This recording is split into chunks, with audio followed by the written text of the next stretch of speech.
പാലാ നഗരസഭയിൽ സ്വതന്ത്ര മുന്നണിക്കുള്ള പിന്തുണ കോൺഗ്രസ് പിൻവലിച്ചതോടെ UDF ഭരണം പ്രതിസന്ധിയിൽ. കോൺഗ്രസ് നിലപാടിനോടുള്ള മറ്റ് ഘടകകക്ഷികളുടെ തീരുമാനവും നിർണായകമാകും.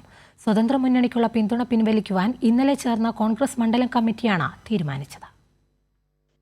പാലാ നഗരസഭയിൽ UDFിനുള്ളിലെ അതിരൂക്ഷമായ തർക്കത്തിന് പിന്നാലെയാണ് സ്വതന്ത്ര മുന്നണിക്കുള്ള പിന്തുണ പിൻവലിക്കാൻ കോൺഗ്രസ് തീരുമാനിച്ചത്. 3 സ്വതന്ത്ര അംഗങ്ങളെ കൂട്ടുപിടിച്ചാണ് UDF കഴിഞ്ഞ 6 മാസമായി നഗരസഭാ ഭരണം മുന്നോട്ട് കൊണ്ടുപോയത്. ഇതിനിടയിൽ കോൺഗ്രസ് അംഗങ്ങളും സ്വതന്ത്ര മുന്നണിയും തമ്മിലുള്ള തർക്കം കയ്യേറ്റത്തിന്റെ വക്കോളമെത്തി. ജില്ലാ സംസ്ഥാന നേതാക്കൾ ഇടപെട്ടാണ് പ്രശ്നം പല സമയങ്ങളിലായി പരിഹരിച്ചത്. വിഷയം വീണ്ടും വഷളായതോടെ കോൺഗ്രസ് മണ്ഡലം കമ്മിറ്റി യോഗം ചേർന്ന് പിന്തുണ പിൻവലിക്കാൻ തീരുമാനിക്കുകയായിരുന്നു. പാലാ മുനിസിപ്പാലിറ്റിയുമായി ബന്ധപ്പെട്ട പ്രശ്നങ്ങൾ പാലാ മണ്ഡലം കമ്മിറ്റിയുടെ നേതൃത്വത്തിൽ എല്ലാ കൗൺസിലർമാരും പാലായിലെ എല്ലാ കോൺഗ്രസ്സുകാരെയും വിളിച്ചുകൂട്ടി അതിനെക്കുറിച്ച് വിശദമായി ചർച്ച ചെയ്ത് ഒരു തീരുമാനത്തിൽ എത്തിയിരിക്കുകയാണ്.